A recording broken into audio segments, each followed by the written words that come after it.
ഇന്നത്തെ നമ്മുടെ two വീലറിനൊന്ന് air അടിക്കാമെന്ന് വിചാരിച്ചു. അതിൻ്റെ ഒരു ചെറിയൊരു വീഡിയോ ആണ്. ഇതൊരു AC/DC അഡാപ്റ്ററാണ്. നമ്മൾ എയർ അടിക്കാനായിട്ട് ഉദ്ദേശിക്കുന്നത് എയർ ഇൻഫ്ലേറ്റർ വെച്ചിട്ടാണ്. പക്ഷെ അത് വെച്ചിട്ട് നമ്മൾ വീട്ടിലടിക്കണമെന്നുണ്ടെങ്കിൽ ഇതുപോലത്തെ ഒരു ഡിവൈസ് ആവശ്യമാണ്. ഈ വണ്ടിക്കാണ് നമ്മളിന്ന് എയർ അടിക്കാനായിട്ട് പോകുന്നത്. ഇതാണ് നമ്മുടെ എയർ ഇൻഫ്ലേറ്റർ വരുന്നത്. പല കമ്പനികളുടെ ഉണ്ട്. ഇതിപ്പോൾ ഞാൻ മേടിച്ചേക്കുന്നത് മാരുതിയുടെ തന്നെയാണ്. അത് മാരുതിയുടെ എല്ലാ സർവീസ് സെൻ്ററിലും അവൈലബിൾ ആണ്. ഒരു ചെറിയൊരു ഡിസ്പ്ലേ ഒക്കെ വരുന്നുണ്ട്. ഒരു 3-4 സ്വിച്ചസ് ഒക്കെ വരുന്നുണ്ട്. ഈ സ്വിച്ച് വെച്ചിട്ട് നമുക്ക് എയറിൻ്റെ പ്രഷർ സെറ്റ് ചെയ്യാനായിട്ട് പറ്റും.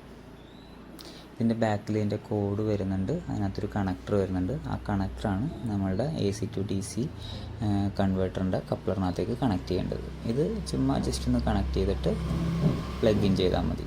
നമ്മളിപ്പോൾ പ്ലഗ് ഇൻ ചെയ്തിട്ടുണ്ട്. അതിൻ്റെ അഡാപ്റ്ററിൽ ബ്ലൂ ലൈറ്റ് കത്തിയിട്ടുണ്ട്. നമ്മുടെ എയർ ഇൻഫ്ലേറ്റർ ഓൺ ആയിട്ടുണ്ട്. അതിൻ്റെ ഡിസ്പ്ലേ അതാണ് കത്തിയേക്കുന്നത്. ഇപ്പോൾ അതിനകത്ത് 0 ആണ് അതിൻ്റെ വാല്യൂ കാണിക്കുന്നത്. അത് നമ്മൾ ലോഡൊന്നും ഇല്ലാത്തതുകൊണ്ടാണ് ഇപ്പോൾ അത് 0 കാണിക്കുന്നത്. ഇതിൻ്റെ സൈഡിലായിട്ടാണ് ഇതിൻ്റെ ഹോസ് വെച്ചേക്കുന്നത്. ഇതിൻ്റെ ആ നെക്ക് നമ്മുടെ ടയറിൻ്റെ നെക്കിളിനകത്തേക്ക് ടൈറ്റ് ചെയ്താൽ മതി. അപ്പോൾ നിലവിൽ 0 ആയിരിക്കുന്ന ഡിസ്പ്ലേ നമ്മൾ ടയറിനകത്തേക്ക് ഇത് കണക്ട് ചെയ്യുമ്പോഴത്തേക്കും നിലവിൽ ടയറിൻ്റെ പ്രഷർ എത്രയാണെന്നുള്ളത് അതിനകത്ത് ഡിസ്പ്ലേയിൽ കാണിക്കും. അപ്പം നമ്മളുടെ ഇതിപ്പോൾ ഫുൾ ടൈറ്റ് ചെയ്തിട്ടുണ്ട്. നോക്കുമ്പോഴത്തേക്കും എത്രയാണ് പ്രഷർ ഉള്ളതെന്ന് ചെക്ക് ചെയ്യാം. കണ്ടില്ലേ, 22 ആണ്. ഇപ്പം നിലവിൽ 22 ആണുള്ളത്. ഇപ്പം ആ സ്വിച്ച് നീക്കി കഴിയുമ്പോഴത്തേക്കും നമ്മൾ ഓൾറെഡി ഇതിനകത്ത് പ്രഷർ സെറ്റ് ചെയ്തിട്ടുണ്ട്. 33 ആണ് നമ്മുടെ വണ്ടിക്ക് വേണ്ടത്.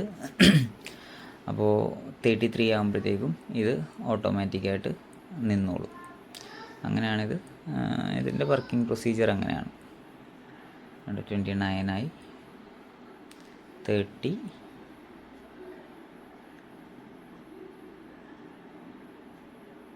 33 ഇതാകുമ്പോഴത്തേക്കും അതങ്ങോട്ട് നിൽക്കും. ചെറിയൊരു വൈബ്രേഷനോടുകൂടിയാണ് ഇത് വർക്ക് ചെയ്യുന്നത്.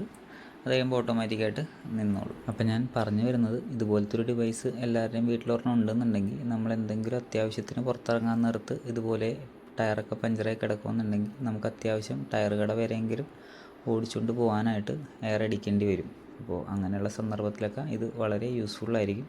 പിന്നെ കാറ് കയറാത്ത സ്ഥലമൊക്കെ ആണെന്നുണ്ടെങ്കിൽ നമ്മൾ നേരത്തെ മേടിച്ച പോലത്തെ ഒരു അഡാപ്റ്ററും കൂടെ മേടിച്ച് കഴിഞ്ഞ് കഴിഞ്ഞാൽ നമുക്കത് വീട്ടിലത്തെ കറണ്ട് ഉപയോഗിച്ച് ഇത് പ്രവർത്തിപ്പിക്കാനായിട്ട് പറ്റും. ശരിക്കും പറഞ്ഞു കഴിഞ്ഞാൽ നമ്മളുടെ വണ്ടിയുടെ എയർ പ്രഷർ മാസത്തിൽ ഒരു തവണയെങ്കിലും നമ്മൾ ചെക്ക് ചെയ്യണത് ഏറ്റവും നല്ലൊരു കാര്യമാണ്. അത്യാവശ്യം മൈലേജ് കിട്ടാനും ടയറിൻ്റെ ലൈഫിനും എല്ലാത്തിനും അത് ഗുണം ചെയ്യും. നമ്മൾ ഇത്രയും ഡിലേ വരുത്താത്തതാണ്. നമ്മളെല്ലാ മാസവും ചെയ്യാറുണ്ട് ഇതുപോലെ തന്നെ എയർ പ്രഷർ ചെക്ക് ചെയ്യുന്നതാണ്. പക്ഷേ ഈ പ്രാവശ്യം ഇത്തിരി തിരക്കായി പോയതുകൊണ്ടാണ് ഇങ്ങനെ 22 വെച്ചിട്ട് ഓടിക്കേണ്ടി വന്നത്. ഇതിപ്പോൾ ഫ്രണ്ടിലും ബാക്കിലും ഈ 22 വെച്ചിട്ടാണ് ഈ കഴിഞ്ഞ ദിവസങ്ങളിലൊക്കെ ഓടിച്ചുകൊണ്ട് കിടന്നേച്ചത്. അത് നല്ലൊരു ബുദ്ധിമുട്ട് ഫീൽ ചെയ്തായിരുന്നു. പക്ഷേ തിരക്കിൻ്റെ സമ്മർദ്ദം മൂലം നമുക്ക് അടിക്കാനായിട്ട് പറ്റിയില്ല. ഇപ്പോൾ നമ്മൾ ഇതിനകത്ത് നേരത്തെ ചെയ്ത പോലെ തന്നെയാണ് സെറ്റപ്പ്. 33 പ്രീസെറ്റ് ചെയ്ത് വെച്ചിട്ടുണ്ട്. 33 ആകുമ്പോഴത്തേക്കും ഓട്ടോമാറ്റിക്കായിട്ടത് കട്ട് ഓഫ് ആയിക്കോളും.